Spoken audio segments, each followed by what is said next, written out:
Hello, welcome back. We are here together again today. Yes. Yay! I love these episodes. It's I always know, me too. Yeah, it's always such a treat. Yes. We're both really excited to talk about what we're going to be talking about today because I know both Holly and I have struggled with this for as long as I can remember. Body image, self-confidence. It consumed my life personally for literally as long as I can remember. Yeah, mine too. I mean, I feel like this is something collectively that women really struggle with. Men struggle with this as well. I've only really supported women that have struggled with it. I feel like it's very common, like something collectively we all struggle with, just with societal norms, societal pressures, this glamorization of being thin, you know, what we grew up with, the celebrities, the models. It's like constantly in our faces, the diet pills, the different workout plans, the fad diets, you know, it's everywhere. It can be all consuming, especially when we're young and we're impressionable and vulnerable and trying to find ourselves. Yeah. Just in the movies we watch, like you said, the magazines, the radio, even if you try to avoid it, it's everywhere. There is no avoiding it. So as much as you, again, try to avoid it, it will seep into the subconscious mind. And we're here to talk about it because that really does need to change. And just a little disclaimer, there's a lot of construction going on today. So if you're hearing some honks and whatnot, please just bear with us. You know, it is what it is. So yeah. And for this episode too, we're going to be talking about like our personal experiences. So hopefully, you know, if this is something that you struggle with, you feel seen in this and know that you're not alone. Again, this is just our stories, our perspective, our thoughts. So just take what resonates, leave what doesn't. And we're just going to be as open and vulnerable as we possibly can. Also, I want to just say I am so sore. Brittany and I did a workout yesterday. She took me through a workout and my body is so sore. So if you're watching and you see me like twinging, I have not been this sore in so long. I love working out. I typically do runs, but we did kind of like a HIIT circuit yesterday, which this kind of ties into even what we're talking about today, because creating a healthy relationship with movement and exercise is something that I'm constantly striving for. I've gotten to a really good place with it, but I just wanted to touch on that before we get in, because my body, oh my gosh, you guys. She kicked ass, guys. She kicked ass. It's so funny because last time you were here, her and I went on a run together. So I love the gym. I'll get into this as I talk about my relationship with my body and fitness and everything. I was into the gym for a really long time and it turned unhealthy for a while. And again, I will get into that. But I love working out muscle groups. So I took her through a workout using the muscles. But last time you were here, I went on a run with her and she runs a lot and she kicked my ass running.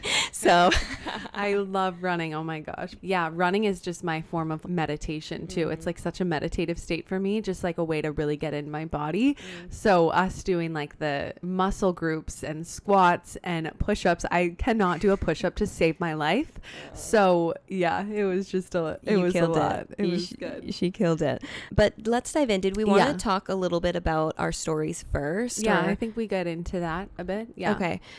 Maybe I'll just give like a rundown on my story, what I've been through, and then maybe you could talk about yours. And then I also want to talk about just like the problems within society and how so many little girls, and not only girls, like it is an issue for men and boys too, but specifically women, just the way the media makes us really feel like we need to look a certain way, not only with like our physical body, but you know, the makeup, how we dress, you know, we're not good enough unless we fit in this mold. And to be worthy of love, like we have to look a certain way to be enough to be worthy of love. That's like the deep messaging I feel that's there. At least how I internalized it. It's going to be different for everyone. But I think the undertone of that is like needing to look a certain way to be worthy of love, to be good enough, you know? Same, 100%. So for me, it started when I was young, as long as I can remember. I have 3 siblings. They're all younger than me. And I always kind of felt like the fat one in the family. And looking back, your size shouldn't matter. That's like a whole other thing. If you look at different cultures, the ideal size is different. It's so different. So that's another thing. Fat, not fat, none of it should matter. But I felt like the quote unquote fat one in the family compared to my siblings.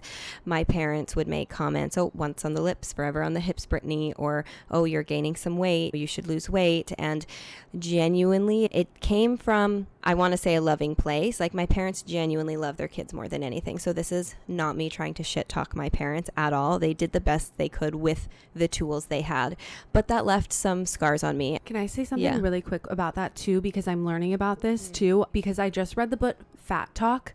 I cannot remember who it's by, but it's called Fat Talk. And she talks specifically about how parents put their almost self-worth, self-image on how their children look.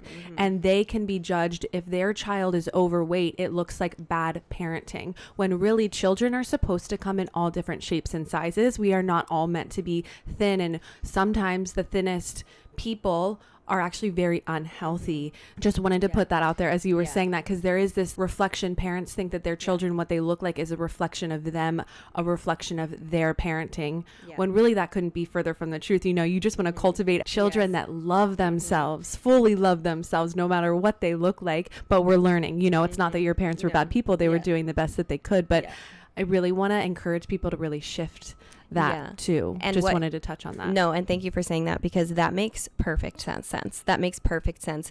My family too always wanted to look perfect from the outside, so it makes sense. Looking perfect would also mean being within the quote, you know, the ideal body weight. So that definitely makes sense. I remember weighing myself in front of my whole family, like, oh, okay, Brittany, your turn, get on the scale. Like, and that'd be so hard. So it turned into me like hiding food from my family, because when I would go to snack, you know, there would be comments on me snacking.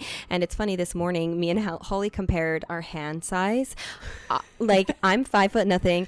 I've got monster hands. Like, just put them up to the camera for a second. Like, just go like this with your hand. I have baby hands. I've always been told I have baby hands. My mom and my sister love my hands because they're like, baby hands? I don't know. Like, I've always had just like really small baby hands. Yeah. I don't know. And it's not that it matters. I'm 5'0". How tall are you? 5'7", I think. Okay, so you're a solid amount taller than me. My hands are way bigger than your hands. Like, when we put them up, like, I don't know if you can really like tell. You can't really tell, but they're a lot bigger than Holly's. This is something I would never even think about. Also, I never even like thought about that, but yeah, I noticed it. Not that it matters, but my point with that is our stature is different. Right. So my stature, I always would say, like, I'm short and stout. Like, I'm this little, like, strong little muffin. You know, like, I'm not skinny. I've never really been skinny, or I don't perceive myself to be, at least. And it's not a bad thing. I guess my point with that is I have a bigger build. Like, I had a bigger build than my siblings. So when I was younger, I was super self-conscious of it. Fast forward, I ended up getting into, I remember doing diets with my parents when I was in high school. Like, I should not have been worrying about that stuff at all. Yeah, it does so much more damage by putting these children on diets. And even in that book, Fat Talk, she goes very deep into that. It really skews your relationship with food at such a young age, of that restriction of putting your self-worth on what you're eating, how much you're eating, this scarcity mentality leading to binging, sneaking food, creating emotional eating patterns, binging patterns. All of those things happened with me, you know, and after I got out of high school, I got into bikini competitions because I wanted to lose weight and I didn't know how. I was like, oh my God, if I do a bikini competition and I stick to what my trainer tells me to do, then I'm going to lose weight. I'm going to be the ideal body. And that's exactly what happened. And I actually did really good in the competition. I remember, I did really well. I remember always being like, I needed to tell people that, there was 19 girls in my class and I got third place. And I needed to tell people that because I needed people to know how good I did for my first competition. And placing, I actually qualified for provincials. And then I got into a really unhealthy relationship where the person I was with also had body issues, really projected that onto me. That was like a whole other thing. And I would binge, and then I got into purging. I'd binge so much I would feel guilty, and then I would purge, and that was a secret. I didn't tell anybody. I got really into cooking and counting. I needed to count my calories and macros. I weighed every single thing that I would eat. I needed to weigh it. I didn't go out to eat because I didn't know how much sauce was in the thing. It was so bad that if my dad was like, hey, do you want to try a piece of this? I wouldn't even take a bite to try somebody else's meal because I needed to know exactly how many calories was in that bite. Yeah, it's like that control obsessive. It becomes like this mental obsessive game. It's like such an obsession, like mental illness. Obsession. It overtakes your life. And I was getting the positive, quote unquote, positive validation. Brittany, you look so great. Wow, you know, blah, blah, blah, blah, blah. And it was feeding my ego. It was feeding that part of me that was the wound that was there to protect me, because I felt not good enough before. And now that I looked a certain way, I did feel good enough. And it was just super unhealthy. I developed a really unhealthy relationship with the gym. I would go twice a day. And if I missed a day, I felt so guilty. If I missed a day, I would restrict my food intake. It was just this unhealthy cycle, binging, purging, and it literally was the only thing I would think about. Yeah. I'd like wake up in the morning, have breakfast, and I'd be like, okay, what am I going to have for lunch? What am I going to have for dinner? Counting the calories in my head through the day. Oh, I'm hungry. Oh, but how many calories did I eat today? Should I do this? Should I do that? It's like I couldn't live a normal life. Right. Oh, I worked out today. That means I could have a little bit more. Or my workout wasn't very good today. The Apple Watch, how many calories did I burn? I realized at one point, okay, there's a problem here, but I still didn't tell anybody because of the shame. I wasn't fully honest with myself when I did bodybuilding competitions. It was like, oh, I just want to see how far I could push myself. I love setting goals for myself. I want to see how much I could challenge myself, which is true. I do like challenging myself, but in that scenario, it was like the wounded part of you that was in the driver's seat, wanting that external validation, wanting to do that. Yeah. But it was also this like, oh, but this is healthy and we want to reach goals and do that. It's like skewed your perception. Exactly. And then I realized there was an issue with myself. Still didn't tell anybody about it. And finally, when I got into my 20s, I really started healing my relationship with food. And that's been years in the making, like literally years in the making.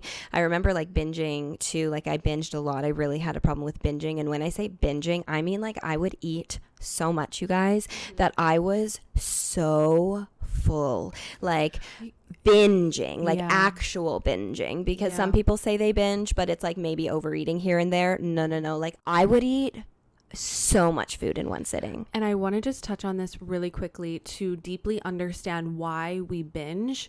And I remember you sharing this with me because Brittany and I did an episode together on her podcast when we first met around binge eating, emotional eating, how to see your inner child, support yourself, and like moving through that. And you raised a really powerful point around binging, because it's like whenever we're feeling an uncomfortable emotion, your body is quite literally looking for safety. And so it turns to food, because that's always been a source of comfort, of safety. And what you mentioned, which you can touch more on this, is like eating so much to the point where you can't even think anymore about what made you upset or what you were thinking about, because you are so uncomfortably full. It's like dissociating with food. So your body's trying to protect you from no longer think about the painful or hurtful thing that was coming up for you in the first place, you know? Yeah. And that's exactly what I realized down the line. I realized that's why I was binging. I didn't have an alcohol problem at the time, or a drug problem or anything like that. A lot of people will use alcohol to suppress those feelings, or drugs to suppress those feelings. For me, it was binging. I binged to the point where all I could think about was how uncomfortable I was in my body. It was so bad. And I would do it alone in my room. I wouldn't tell anybody, and then I would feel so guilty that sometimes I would purge, and the next day, best believe I would restrict most of the day and kick my own ass at the gym. It's like this unhealthy cycle. It's like this cycle that never ends.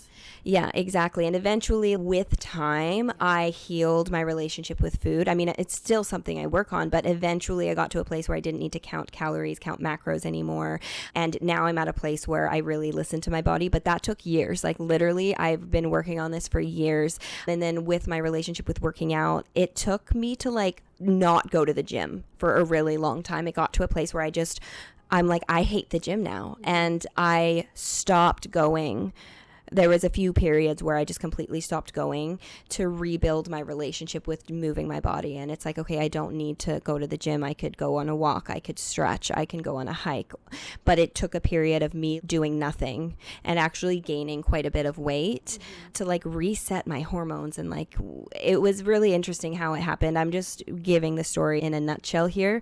But now I'm at a place where with food, I'm a lot better. Like genuinely, I'm a lot better. Don't get me wrong. I still battle with it at times. I feel like it almost is a forever journey of rewiring your mind. And there is this time where I feel very balanced with food now, but those thoughts still creep in. But it's being aware of when the thoughts creep in. That awareness is huge. It's not unconscious. It's not aware anymore. And starting to really shift it and find that healthy balance with food, with no restriction, with allowing all foods to fit, prioritizing foods that make you feel good, not restricting. But I really feel it's a forever conscious journey, but it gets easier and easier and easier with time. Yeah, it really does. And because I mentioned like at one point I gained a bunch of weight, and I gained weight when I stopped going to the gym. I started eating whatever. It's like my hormones were balancing out, and then all of a sudden I just started losing weight. I wasn't trying though. It's like my body kind of found its natural rhythm again. I sit pretty comfortably where I'm at now without trying. I just kind of listen to my body, and I fluctuate about 5 pounds because that's pretty normal. I was like 30 to 40 pounds heavier than I am right now, which might not seem like a lot. Again, not that weight matters, but for somebody who's really, really short, like I guess my point with that was way out of whack, way out of hormones. Like you needed to like recalibrate. But that's something too that we'll touch on is like putting so much self-worth on what you weigh too. Because I think that in this space, I know I used to be so obsessed with weighing myself constantly, like constantly stepping on the scale. If it wasn't what I wanted it to be, going and killing myself at the gym. So it's actually like putting that scale away too. That's a big part of the healing is not placing your self-worth on the number that's on the scale, because it's just a number. That number doesn't hold value unless you give it value. And our medical system with like the number on the scale, it's very unsupportive of helping people with healing that. I always recommend to myself and to my clients too, it's like actually if the doctor wants to weigh you, just kindly saying that's okay, I'm this weight and I don't feel comfortable getting weighed. Like they will respect that, because I think there's a lot of triggers that come around actually weighing yourself, because I remember you talking about like constantly weighing yourself. Well, that's one thing Holly actually helped me with is I would weigh myself every single day for a long time, every single day. Obsessive. And last year at some point you came over. This was when, you know, I was at the other place and you saw the scale out in the bathroom. And I remember I was like, oh, Holly's coming, the scales. I was like, I wonder if I should I was like, do you know what? This is who I am. The scale's out. I knew this probably shouldn't be here. And I knew there's no shame in it either, but it's like this obsession that I feel like we can get really caught up in, and it's really unhealthy and can put us in such a negative headspace, negative spiral. There's no judgment if you do weigh yourself whatsoever. I just know for me and for people that I've really seen make improvements, it's like actually putting the scale away and not even looking at it, you know. And when you came into town, I forget how it got brought up, but the scale was brought up, and I was like, I knew you were gonna say. I was like, honestly, in such a loving way, not like anything of like, oh my gosh, I'm just and I appreciated it because it was something on my mind before you came, and I didn't want to hide it though, because if I had put it away before you came, it would have been hiding it from Holly, and I was like, I'm not going to do that. But she brought it up in a loving way. I forget exactly how, and I was like, do you know what? No, thank you. And I put the scale away, and I didn't weigh myself for a really, really long time after that. And then one day, I think I mentioned this to you, I wanted to weigh myself, not because I was like, how much do I weigh? But I did so much work. I was just curious, genuinely curious. Yeah, it's actually such a sign of growth to be able to weigh yourself and not let it change your mood. Yeah, and I did, and I messaged her like pretty quickly, I think, and I was like, you're gonna be proud of me, and I ended up putting the scale away again after that and not looking at it. Like my scale's in my closet right now. Like I have a scale, but it's in the closet. I don't really touch it. Yeah, and absolutely no judgment. Again, like weigh yourself if you want to. I just know specifically if you've struggled with your relationship with food and like constantly putting so much self-worth on body image, it can be a trigger. It can be really unhealthy and really toxic. And I think it's such a sign of growth to be able to step on the scale and be like, wow, I see this number. I am not placing any value, any of my self-worth on this. If it's more than I expect, if it's less than I expect, cool. This is just a number. That should be celebrated. Like, yes, you know, because it had such a chokehold on me for so long. I know for you for so long. Like it has such a chokehold on so many of us, you know? And it's like going back to what I was saying before, like the weight and to compare yourself to other people, like our statures are all different. Our muscle mass is all different. We are going to fluctuate based on water weight every day, whether you're on your period or not, you know? We were talking about this yesterday. When you have your period, it's normal to gain 5 to 10 pounds. Yeah, and like your uterus, you to really bloat. And I think there's so much, specifically, we really need to be sharing this with like young girls that are getting their periods, their cycles for the first time, like realizing that you are going to gain weight, you are going to feel bloated, you are going to crave more food, you are going to need more rest, and that's okay. There's no shame around that. Your body's supposed to be constantly fluctuating. We're not meant to just be one size forever. We're constantly flowing. So I think just normalizing that specifically around the cycle. Yeah. You know? And like sometimes during the day, I'm not that hungry, and other days I am ravenous and I eat so much. And I used to be so strict on what I would eat every day. Now I'm just like, okay, how hungry am I today? What is it that I'm craving? What is it that would fuel my body? Because again, I really love eating foods that are nutritious and fill me with nutrients. I do splurge and I do enjoy myself as well, but I really just listen to my body, and some days I'm not as hungry, so I'm like, okay, I'm not going to force myself to eat if I'm not as hungry. I used to do that too, because I'm like, I need X amount of protein. When I was in the gym really lifting heavy, I would force eat sometimes, and that's not healthy either. Right. It's like learning how to really truly honor and listen to your body, which comes with getting more in tune with yourself and your body, so you can actually listen to it, listen to the hunger cues. Okay, what does my body need today? What do I want? And learning when you're eating for comfort, if you're craving a specific food, understanding your cravings deeper of what that's trying to communicate with you, like really learning how to communicate with your body and giving it what it needs moment by moment, instead of living by such rigid rules and regulations and routines, which comes with healing your relationship with food and your body.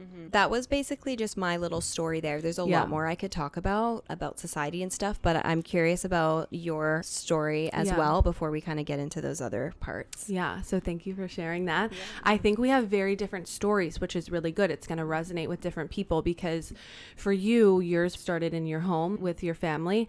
Mine didn't start that way at all. I don't remember there being any rules or regulations around food growing up. We all ate as a family. There was no talk about body weight, what we were eating, like nothing like that. My relationship with food didn't start shifting until about high school, and that's because I was not confident in myself. I'm so grateful for my family. Honestly, there's never been anything where I was shamed for what I was eating, made to feel like I was gaining weight. Like there was no talk about that, which I know a lot of people, it stems really from early childhood. So I have so much compassion and understanding around that. I remember even in grade school, high school, being over at my friend Annie's and trying on clothes and looking at myself in the mirror and constantly body checking my arms. It was always, how thin are my arms? Because that was even during a time of Lindsay Lohan, Hilary Duff.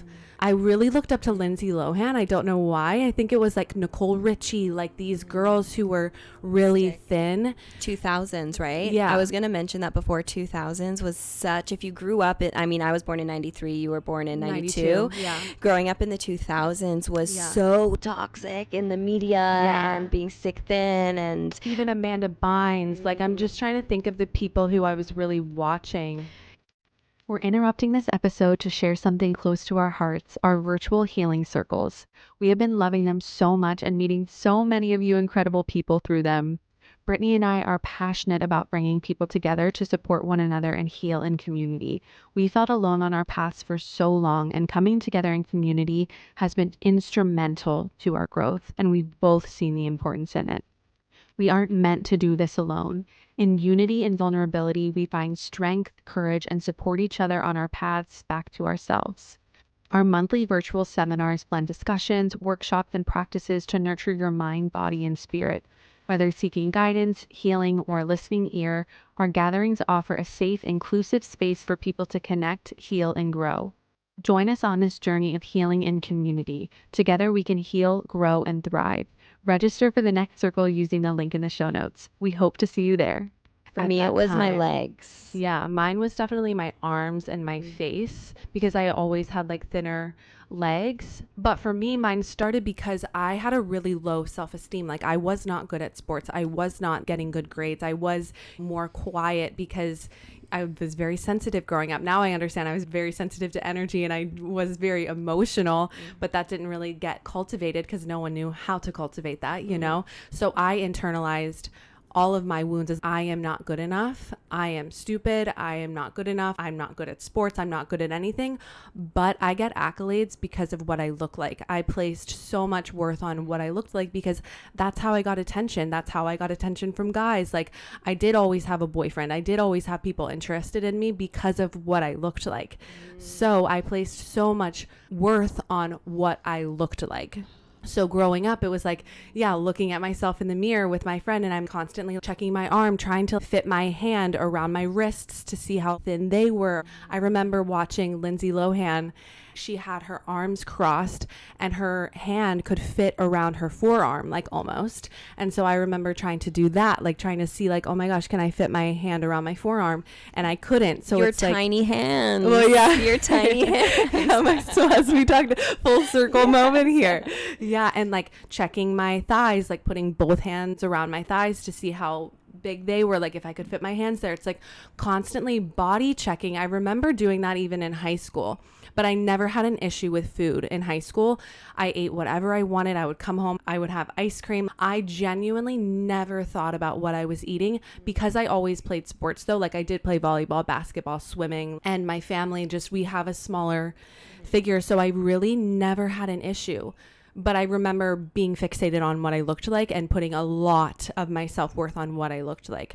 So when I got to college, that's when I started drinking more. And I was drinking because I had such a low self-esteem. Like I really leaned on alcohol. It felt like a pacifier, you know, it was a way for me to feel safe in social settings, a way for me to loosen up, to get out of my head. So I was drinking a lot more than I typically would in college.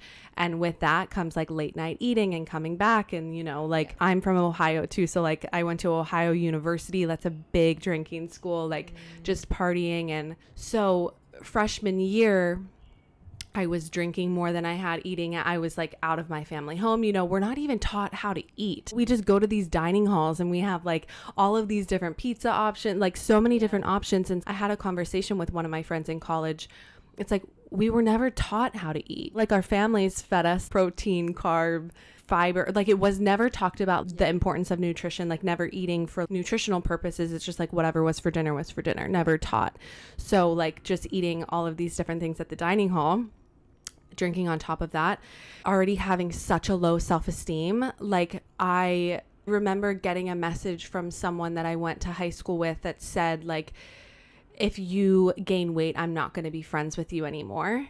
And I was just so fragile too. So then it was like, okay, maybe I am. So I started getting hyper fixated on what I looked like. And I understood based off of just where I was at that how you can really start to lose weight is by not eating and exercising, like eating salads. That's what I thought was healthy. Like, okay, I'm just going to eat salads and I'm going to go exercise. So then I got hyper fixated on what I was eating, constantly going to the gym.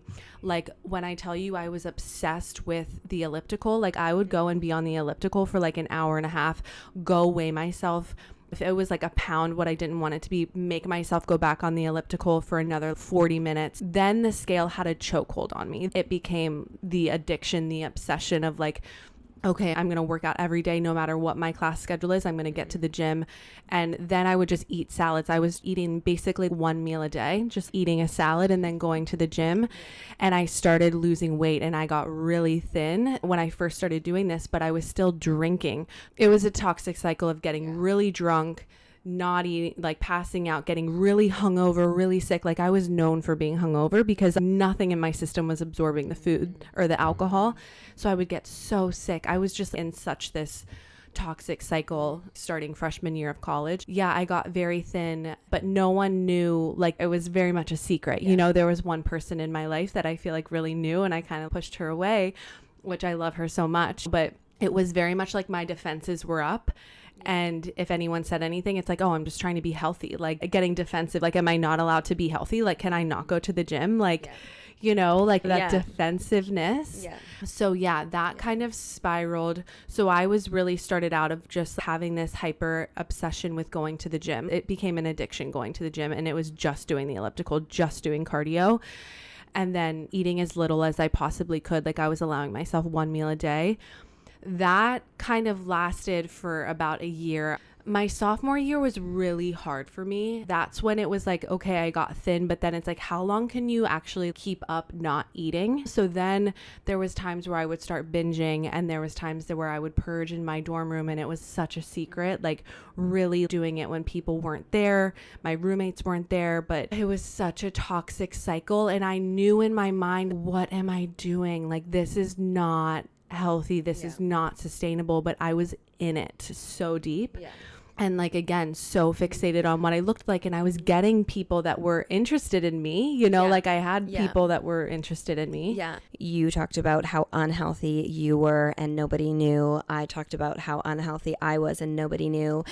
And what came to mind is the shame, not wanting to be known as, oh, the girl with an eating disorder. Yes. Because those girls, not even saying those girls as those girls, like I was one of those girls. Do you know what I'm saying? But we didn't look like it. And that's what I was going to say. It's like yes. sometimes like you wouldn't know because I didn't look like it. Right. I still looked pretty normal. Yeah. And that's something that's so important. Eating disorders, struggling with your relationship with food, it doesn't have a look. Yeah. It does not have a look. It doesn't just mean stick thin. That doesn't just mean stick thin, emaciated, needing a feeding tube. That's not just what it is. It's like this addiction, this obsession that has so many looks. Yes. And when you were talking about you did cardio and you would go and weigh yourself and until you lost that weight, like, oh my gosh, I don't want to say that's crazy, saying that's crazy, but like that's wild because it was the water weight that you were losing. And what came to mind for me is I would do fasted cardio. So waking up, not eating anything, that's when you burn fat. I do like 40 to 45 minutes and then I'd go about my day. I'd go back to the gym. I'd do a whole weight training session and then another 40 to 45 minutes of cardio. It's just so toxic. It's like this all consuming. And then it's like the shame if you miss a day, like that shame hitting it harder at the next day, restricting more food. It was just that cycle.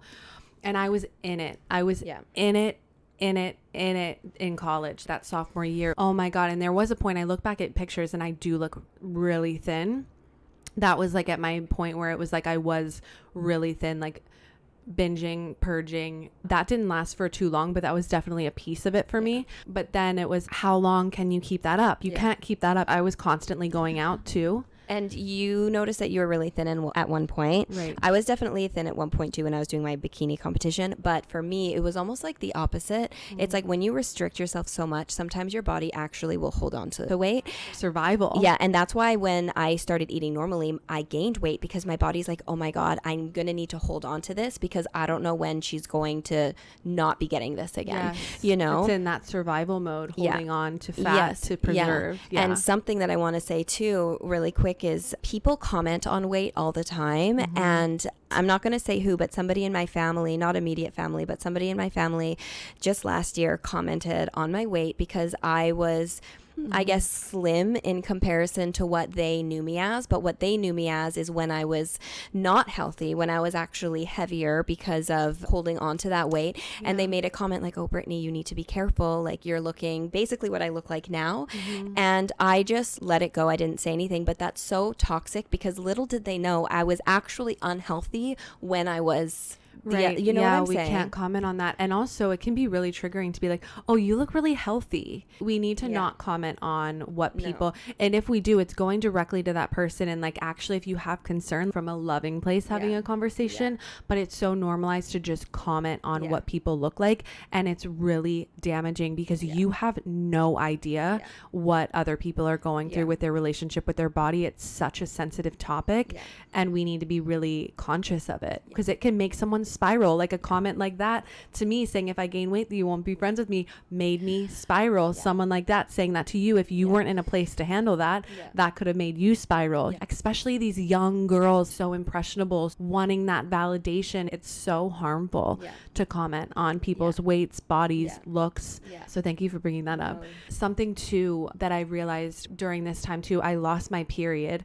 And that's when I really realized something is off. This is not okay. That was another red flag for me. So I feel like in my mind, I was very conscious, like, okay, this is not okay. I don't want this, but I didn't know what to do. I was so stuck in it and it was such a secret. So it felt like I was living this fake life of going out partying with my friends inside, internally, so much anxiety. Oh my God, my anxiety was so bad. So just drinking more and just constantly like, oh my God, if I drink tonight, I can't eat tonight. It's like that constant thoughts.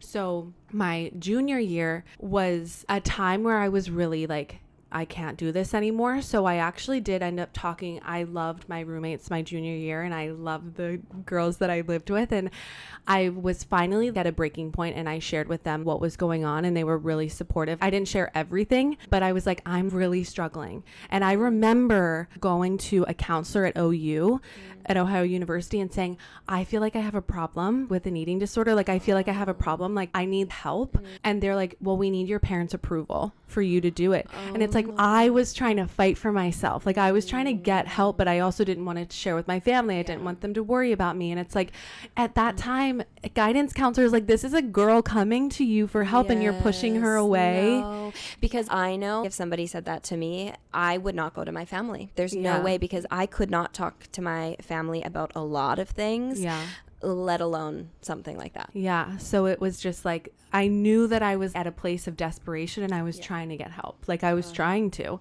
And I remember calling one of my friends, like my best friend from home, and I was like, I just feel really lost. I don't know. I was just in such a bad place, but no one knew how to help. It was something that I was really struggling with, but I don't think I could fully articulate what was even going on with me. I just knew I was in a really bad place. So she was kind of there for me. And then I went to go visit my sister in Dayton.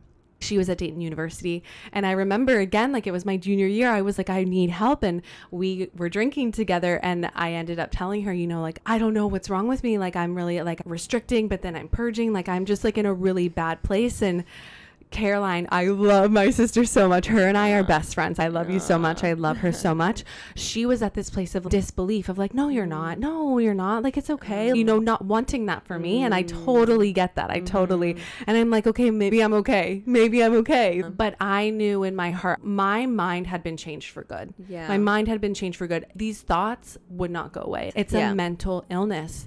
And it continued on even like senior year, graduated college, still so lost, having no idea what to do, still leaning on alcohol, still restricting, still overly obsessing at the gym, still weighing myself all the time.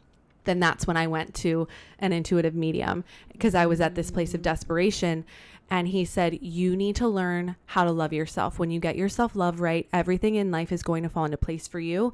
I want you to start looking at yourself in the mirror every morning and saying, I love you. I want you to start meditating, start journaling, and start to follow what excites you. Start following what feels good for you. Start listening to the signs, your guardian angels, your spirit guides. I wasn't even spiritual either. So he's like, your guardian angels, your spirit guides, you have them. They're always trying to guide you. So look at the signs that they're trying to point in your direction. And so I needed someone to tell me what to do. He told me what to do. So I committed to looking at myself in the mirror, meditating, journaling. Like, I started getting really comfortable with myself and getting clear on my thoughts.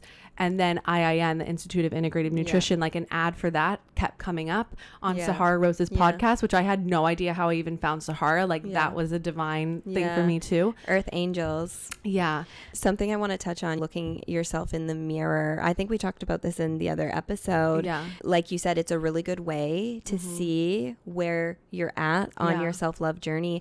I know there was a point I could not look at myself in the eyes. Like I could not look at myself in the eyes. I can now, but in that moment I realized, oh my God, your eye is the gateway to your soul. Your eye is the gateway to your soul. If you cannot look yourself in the eyes, there's something, I don't know if I want to say like blocking, but there's something there. Yeah, definitely. And I remember even when I first started doing it, it couldn't have felt further from the truth. It didn't feel natural. It felt uncomfortable. I felt so uncomfortable. I'm like, oh my God, this is so awkward. Like, I don't like this.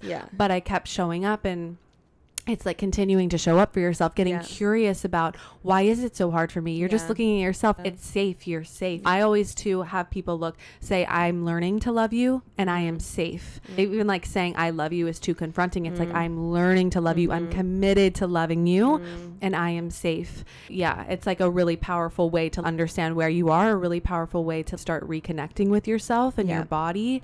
But yeah, it's a really powerful practice. And then for me, I just got into holistic health, holistic nutrition, started to look at food out of nourishment. I found Sarah's Day, and Sarah's Day was like an earth angel for me as well, like really helping me see, oh my gosh, there is passion for food and it can be nourishing and it doesn't have to be restrictive, and finding that right balance and learning more about nutrition as I was going through that school too.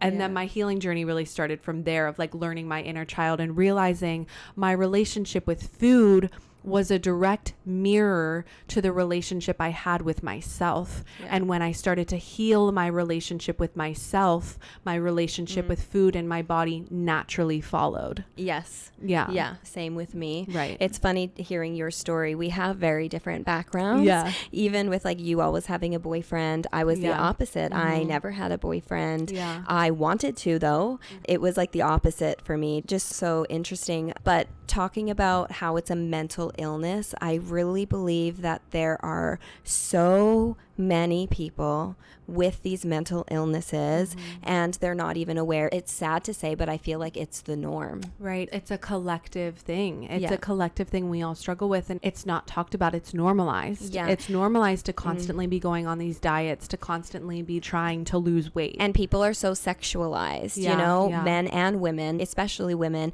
But it's like, you need to look this way to be attractive. That's when you get male validation. That's when you are good enough. That's when you are worthy of love.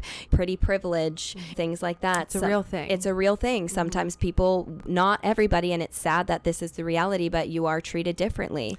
What's coming to mind is TikTok, like the TikTok dancers and like people that are really famous on there. And like, I'm so glad there are movements that are going on, a body positivity movement. And even around that, though, it's around learning how to love yourself and your body and where you are, and learning how to move your body and nourish your body from a place of love, not from a place of just trying to lose weight or look a certain way. It's because your body is your home, is your temple here in this lifetime, taking care of it because you love yourself, because you honor yourself. I'm going to listen to my body and give it what it needs because I love it. I'm going to show up for my mind, my body, my spirit every single day because I'm worthy of that, because I love myself enough to keep showing up for myself. Yes. And I love that you bring that up, out of love, because I mentioned this on one of our previous podcasts we did together, talking about how I was forcing myself to quote unquote take care of my body, but I was actually doing it out of self-hatred under the guise of self-love. Oh, Brittany, if you really loved yourself, you would go to the gym because that means you're taking care of your body. If you really loved yourself, you would do this. And there is a fine line because discipline is important. Yeah, discipline, I want to say, is one of the biggest acts of self-love. To have discipline with yourself, to be honest with yourself, to show up for yourself, but from the lens of love and compassion and honesty. Yes, and that's where you need to be really honest with yourself. I know I wasn't. I wasn't either. This is a journey. It's a journey. Yes. It's easy to say, oh, I am doing this out of self-love. But that's where you need to be really honest with yourself. And it starts with you. It starts with you. And I know at one point my parents came to me and they were like, Brittany, we think you have a problem with working out. I think it's called orthorexia. Yeah, orthorexia. Okay. Oh, no. Orthorexia, I think, is when you're hyperfixated on the foods that you're eating. Okay, well, that too. Me too. Because that was true for me too. But working out where you work out too much, they came to me with a bunch of information on it. They were like, we're worried about you. And it's making me emotional because they saw it. Yeah. I was so triggered. Yeah, because you weren't at the place to receive it. I was not ready to receive it. So it really does start with you. You have to be honest with yourself. And it is really important, though, to listen to what people who love you in your life, people who love you, people who genuinely care about you. It is very important to listen to what they have to say and sit with what they have to say, even if it challenges your perspectives, even if it challenges your views. Not saying you have to agree with them, but to sit and reflect and be honest, because this has happened to me more than once in my lifetime where people have come to me with a differing perspective, and I genuinely am at a place where I can listen, even if it's something that challenges my perspective or something that I don't initially agree with. I am at a place where I sit and I reflect on it. At that time, though, I wasn't. Yeah, and knowing that people that love you, they're bringing it to you because they love you, not because they're trying to hurt you. Yeah. And I think that's where it's so important. Yeah, like listening to people and being honest with yourself, sitting with yourself and asking, is there truth to what they're saying? And letting your ego go to the side and really ask for help from your guides, from your spirit guides, guardian angels. Is there truth to what they're saying? And really being honest. It's really hard to be honest with yourself. It's really hard to be honest with yourself but there's so much growth that happens from being honest with yourself, especially if people that you know love you are bringing something forward to you. Yeah. Hey guys, we are super excited to announce the launch of something new. We will be launching something called a community on a platform called School. That's Skool. It's similar to a Patreon, but better. It's a platform for learning and, well, community. Basically, it will give you access to exclusive content from both Holly and I. Holly is a certified holistic health coach, and she is also a certified embodiment coach. I have a degree in kinesiology and received a certification in personal training. I also am an advancing student in mediumship development and have been channeling spirit for as long as I can remember. Through our own experience and journeys, as well as our knowledge gained through education, we will be curating content to specifically aid in your journeys back home to self. This will include monthly guided meditations, guided embodiment practices, pick a card readings, energy healing, guided workouts, and healthy recipes. It will also include important teachings to help you become the most embodied version of yourself. Some topics will include how to connect with your intuition, how to tap into the psychic within you, how to heal your inner child, how to face and understand your ego, how to heal your relationship with your body and food, and more. This platform will also allow for conversation and connection with others who are also part of the community, giving you the opportunity to potentially meet other like-minded individuals who are also on the path of becoming the best versions of themselves. This path is not easy and at times can be isolating. We are not supposed to do this alone. Community is so healing and so important, so we hope this will provide support for you regardless of where you might be on your journey. It's only $22.22 a month, where you will have unlimited access to all of the content as well as the new content rolled out monthly. It will also give you a $10 discount on our monthly healing circles. Holly and I both struggled with self-image, self-confidence, knowing our self-worth, and knowing what it means to truly love ourselves majority of our lives. The truth is that we are not taught how to properly love ourselves in this day and age, and we are on a mission to make change. We owe it to the future generations to come. We believe that it is important to love your mind, body, and spirit cohesively in order to truly step into the highest, most authentic version of yourself. We hope to see you there, honey. It doesn't always necessarily mean they're right. Oh, there's a little monarch butterfly. Oh. It doesn't necessarily always mean they're right. Right. However, like we were saying, sit, reflect, and be honest in that reflection. The ego is tricky. The mind is tricky, and it's there to protect you. It is what makes us human. It's such a necessary part of this experience, but it's going to do whatever it can to protect you. And it's often the first voice that you hear, the voice that wants to protect you, the faster voice, the louder voice, the defensive voice. When you feel a trigger, it's that voice. So it's giving yourself maybe time and space. Let's say somebody gives something to you. You don't need to respond right away. Just soak it in. Give yourself some time to allow that trigger to dissipate so that you can sit and reflect and be honest and give yourself the time to do that. You know what I'm saying? Like no knee-jerk reactions. Yeah. And something too that I want to talk about, if you're struggling with your relationship with food or your body or yourself, you know, they go hand in hand. Your relationship with yourself, your body, and food typically go hand in hand. Inner child work is so needed. Inner child work, inner teenage work is so needed to deeply heal and to deeply understand your wounds and understand where your relationship with food started, because more likely than not, it started from a young part. So even Brittany talking about sneaking food growing up and binging on it, it's like maybe even now today, if you're struggling with binging, did you have to sneak food when you were younger? Were there people making comments about your body and how much you were eating? And really being there for that younger part of you.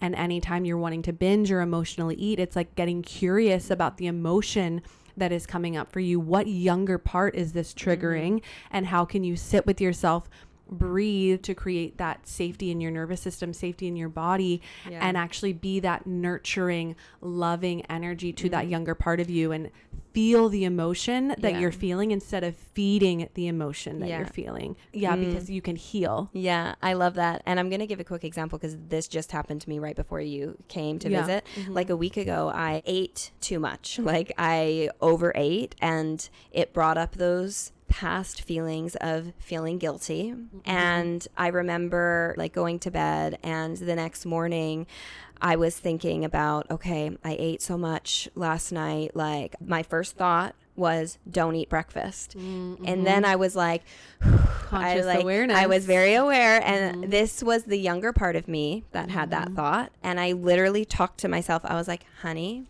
it's okay if you overeat sometimes. It's okay. It's okay if you're a little bit more bloated today.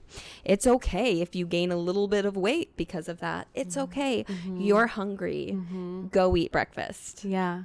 Yes. And it's like being that nurturing, loving energy to that younger part. Conscious awareness is the first step to change. You were conscious. So many of us, it's unconscious. Yeah. So you were conscious of it. Yeah. And you were there for her. Yeah. And that's how you heal. It's an everyday choice. Yeah. I still struggle with these things too. Like specifically when it comes to exercise, even sometimes I used to be obsessed with my Apple Watch, and I Same. finally got rid of it. Yeah. But even for me, I'm constantly questioning myself and my motives of when I'm about to go work out, because sometimes it's a habit for me to go work out. Yeah. It's like a habit because it was so unhealthy for so long. Now I've really shifted, like, no, I'm going to go move today because I love my body. But I even know sometimes I'll wake up in the morning and it's like, I had planned to go for a run. I'll wake up and be like, I am so tired. And there's that voice of like, no, Holly, you should go for a run. Like, you know, you love your runs, you know, you need to get in a good workout so you'll be in a good headspace. So it's like a positive voice, but then it's like, but I feel really tired. So like, actually, Holly, it's safe for you to just go for a walk this morning. Yeah. Like it's actually safe for you to just go for a walk and get out in nature. Even having that conversation, being honest with yourself of like, why do you want to go for a run? Oh, because I want to just like get in my cardio for the day. And it's like, it's safe for you to go for a walk. It's like that constant conversation back and forth. It doesn't go away. Like it's constantly there, but it gets easier and easier and less loud and less loud. And it's like creating that loving relationship. And it can come in waves. Yes, absolutely. It can come in waves. Like I said last week, for me, it's something that I'm still working on, but it comes and goes. Right. And with working out too, I mentioned this on the last episode, like similar thing happened to me where that voice sometimes, I really started to become more aware of it over the last couple of years. Last year, I didn't go to the gym because I was tired, and then I started feeling guilty, and there was a voice of, oh, Brittany, if you loved yourself, you would go for a run. And I was really conflicted. I'm like, okay, is it the discipline? Do I need to go or do I rest? And I ended up opting to go for a run. I should have went for a walk. And that's when I ended up twisting my ankle. And I talked about this already if you listen to that episode, and the lyrics was like, you need to just stop. It was the universe like helping me in that moment. Like I was aware, but not enough. Yeah, definitely. You know? Yes. Yeah. Yeah. And I think that's just growth though, you know, and like asking what was the deeper meaning in that sign. It's like, oh, I should have slowed down. I should have just gone for a walk, and that next time you'll do that. Yeah. You know, it's like, it's a forever journey, and really being gentle with yourself and being compassionate and love and compassion always, like to these younger parts of you that just want to be good enough, that just want to look a certain way, that just want to feel worthy of love, that want to be seen and heard and validated for who they are. You know, it's these younger wounded parts and learning how to integrate them and love them. And something that I really want to talk about, go through your social media. Anyone you compare yourself to in an unhealthy way, remove them off your social media, because it's thrown down our face, it's shoved down our face, and it's really sad because these kids now, they are developing these issues younger and younger. Like statistically, it's happening younger and younger. It's so damaging. And we really need to start making that change. And it starts with you. It really starts with you. You have control over who you follow. And I always say, what you read, what you watch, what you listen to, who you follow, that all creates your reality.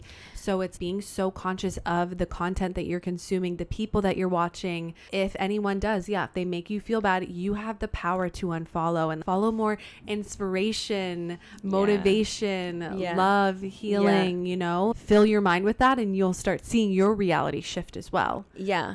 And it's also such a money thing. You know, it's like, oh, here's your magic pill. Take this, lose weight. It's for money. It's for money. So it's a multi-billion-dollar industry. Yeah. There is no such thing as a quick fix. Literally, there's no such thing as a quick fix. And we have been programmed to want and to expect that instant gratification. Anything that's offering you a quick fix, any pill, any supplement, there's so many supplements out there. There's so many diets out there. It's like the journey of coming home to yourself so you can actually listen to your body, learn how to intuitively eat. Yeah. That's the journey. And it's a long journey. Yeah. It's a long journey, but it is the long lasting journey. Yeah. And one other thing that's coming to mind with self-image is, and this is not me shaming anybody, I want to make that very clear, when it comes to filler, Botox, altering your body in any sort of way, I really challenge you to ask yourself why you're doing it and where it's coming from. I know for me personally, I got sucked into Botox. I got some Botox a couple of times and I got a lip flip, which is Botox here to like give you the illusion of like a fuller lip. And at the time, it was under the guise of self-love. I'm doing it for me. I'm doing it for me. And that's what I was telling myself because that's what society perpetuates. It's also a multi-billion-dollar industry. You do it for you. If you feel more confident, do it, girl. You know what I'm saying? And when I was really honest with myself, I realized I'm not actually doing it for me.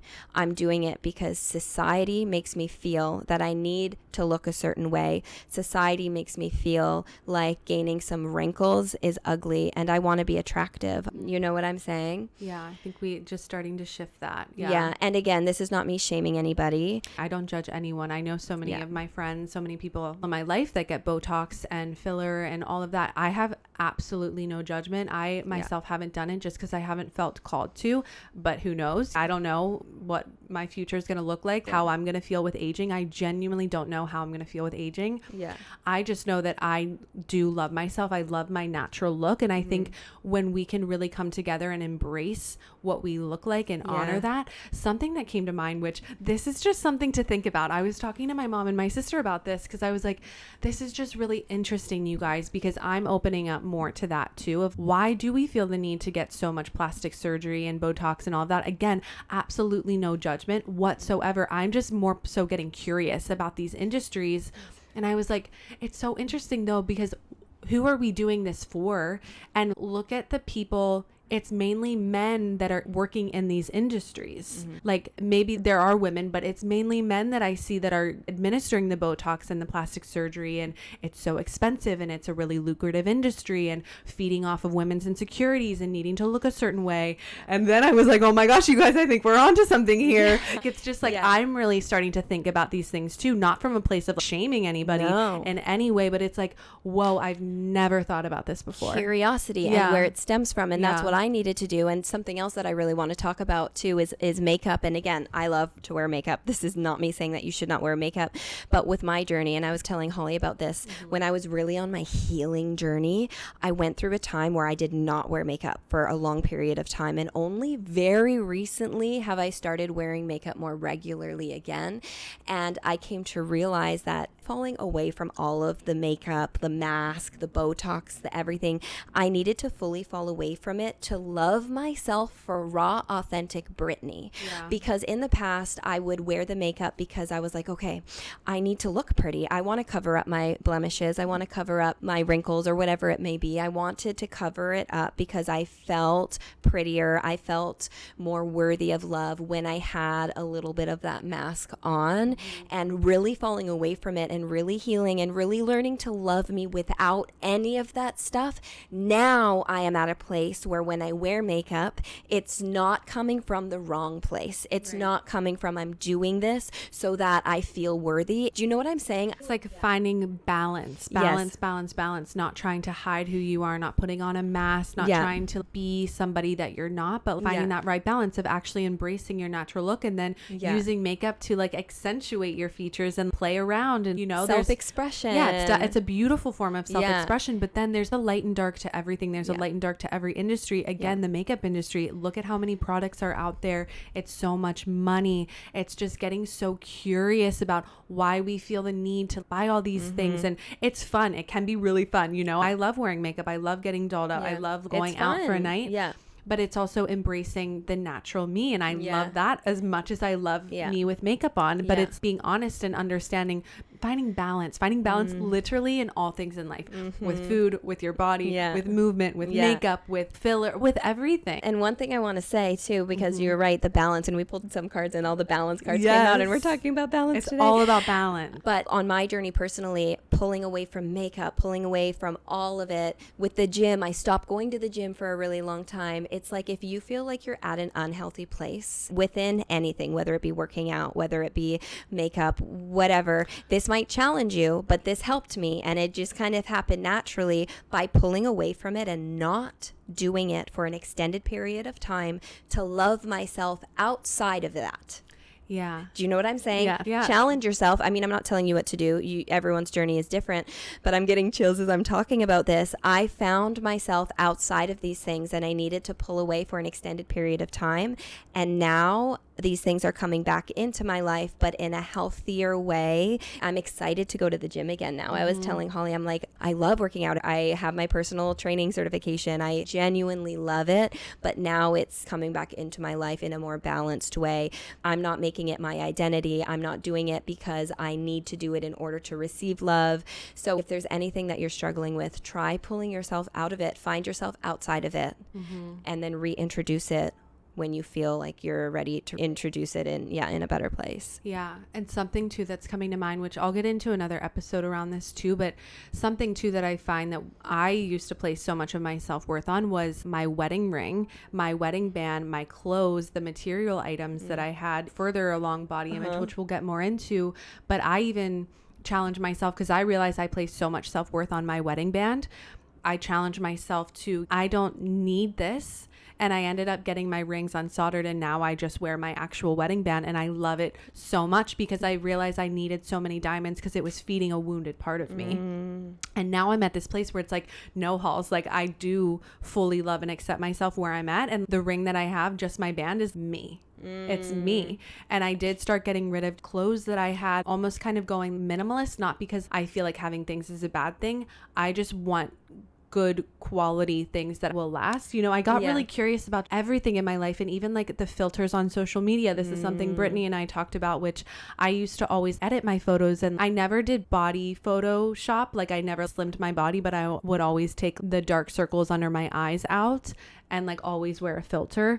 And I've recently stopped editing my photos and stopped putting on filters because there's so many filters out there. It's like all of these masks. And if you're using filters, that's totally okay. This was just now on my journey. I'm at this place of like really questioning filters. So like it's a journey and you're going to be at a different place, but it's just getting so curious. Like we really need minimal things. Self-love is the most important love. Acceptance of your body where you're at. We really don't need all of these material items, material things to feel good enough. And just embracing who you authentically are. And what you look like and who you are. And you're not what you look like. You are you, like your personality, your gifts. You came here with your own unique gifts. I didn't even start opening myself up to my gifts until I started healing, because all my mind power was going towards food and exercise and what I looked like. When that started shifting and healing, my mind opened up to oh my gosh, all my passions, all my love, all my creativity. I was going to say, I told Holly this morning, she's one of the most psychic people I know, but she didn't try to be psychic. That came as a result of her healing journey. But I wanted to go off a couple of other things. I know this episode's getting long, but there's so many things we can talk about here. It's a juicy one. We need to embrace these that we're together too. So hopefully you guys are enjoying this. Yeah. So the filter thing, I used to Photoshop. I used to use Facetune. I did the same thing, but I would also Photoshop my body. I was really self-conscious of my waist and my thigh, so I did do that, but not enough to notice it. Do you know what I'm saying? Not enough to notice it. I stopped doing that, and even a few months ago now on TikTok, I was talking about authenticity, and I was like, do you know what? I'm using the beauty filter right now. You know, the airbrushed one, the one where you can barely tell whether or not. I used that. Yeah, and I was like, I'm going to stop using it, and I haven't used it since. And don't get me wrong, sometimes when I'm sick or when I'm looking a little rough, I'm like, I want to use a beauty filter, but I'm like, do you know what? No, because this is real life. Sometimes I'm going to be broken out. Other times I'm not. And you know what? It is what it is. I am who I am. But the fashion thing too, there was a part on my journey when I sold all my things. I went down to a suitcase. I was just wearing the same clothes over and over. And I was like, why do we feel the need to dress a certain way, to this, to that? I needed to pull fully away from that to come back into it. Into the balance. And same with the filters, balance with filters. Yeah. Too. And it's a form of self-expression. Like fashion is a form of self-expression, but again, the dark and the light, so many people base their worth on, oh my God, do you have the latest this? Do you have the name brand bag, the this, the that? And it's the balance. Do it because it's fun. We're human. We're supposed to have fun, self-expression. But if you are doing it to fit in, then it's like you don't want to be a clone. It's figuring out who you are. You have so many gifts. You're unique. You're so beautiful. And when you figure out who you are, then you can express who you are through makeup, through fashion, but you need to figure out who you are first, and that takes time. Yeah. All of these things can just be an expression of you, but they are not who you are, and you're not placing your self-worth on them. Yes. Because you know who you are, you love and accept who you are, and now these things are just a form of expression and not masks, not trying to fit in, not be a certain way. Yeah. And by all means, take this for what you will. This is genuinely just how our journeys, what we've really seen. Just take it for what you will. We're just sharing our experiences, but not everyone's going to resonate with what we're saying, and that's okay. But I feel like we touched on really powerful things. And everyone's journey is different, you Absolutely. know? Like you could tell my journey was very different to Holly's journey. So it's like, do what works for you. One shoe does not fit all. You can try some of the things that we have done, and if it doesn't work for you, that's okay. But I will say, though, self-love, coming back home to yourself, there's so much healing that happens with that, doing the inner work. That's how I really healed from my eating disorder, came back home to myself, got embodied actually in my body because I had been dissociated from my body for so long. That's been its own journey, which maybe we can get into another time. But also realizing I felt so alone and isolated, and I felt like I was the only one that was struggling with food and body image and just this toxic cycle in my head. So I just want you to know, if you're struggling with this, you are not alone, and there is a way out. You are not alone, and there is a way out, and it's possible to feel good. It's possible to love yourself. It's possible to have a healthy relationship with food, to have a healthy relationship with your body, with yourself. It's possible to enjoy food and not meeting your emotional needs, and learn how to lean on healthy coping mechanisms. It's possible. And again, we're not doctors. So if you are needing medical attention, medical support, obviously, you know yourself, reach out, get the support that you need. Again, just sharing our experiences, our journeys. But I know I wasn't at the place where I felt comfortable reaching out to a doctor to get support, but know that do what you need to do for you. And we just want to be vulnerable and share what we went through. And I feel like, luckily, I mean, there's still so much darkness in this world, but I feel like our generation, we're really starting to wake up to it. And I feel like it is more accessible now. Hopefully, if somebody goes to a counselor, they're not going to give them the same answer that they gave you with needing parents and that sort of a thing. Because I even know when I was in high school, I didn't even know who the school counselor was. And I used to be a teacher, and being in the school system, it was like cool to go to a counselor. So like I am seeing that positive change in that regard. But yeah, there's no shame in needing help. There's no shame in needing help. Absolutely. It's the biggest act of strength and courage to ask for support and to get the help that you need. It's such a sign of courage and strength. Oh my gosh, yes. We love you. If you're Yes. going through anything, like Holly said, you are so not alone. We see you. Yeah, we see you. And yeah, don't give up on yourself. You're worth it. Yeah, keep fighting, keep showing up for yourself each and every day, Yeah. And if any of you have any questions or disagree with us, we want to hear your perspective too. We're open to all perspectives. So feel free to leave any questions, any comments in the comment section. Like, we would love to hear what you thought of this episode as well. We love hearing back from you guys. Yeah. So let us know. Yeah. Well, thanks for listening. If you listen to this long episode, we love these ones. So we hope that you do too. Sending you guys so much love. Yeah, we love you. We'll see you next Wednesday. Bye.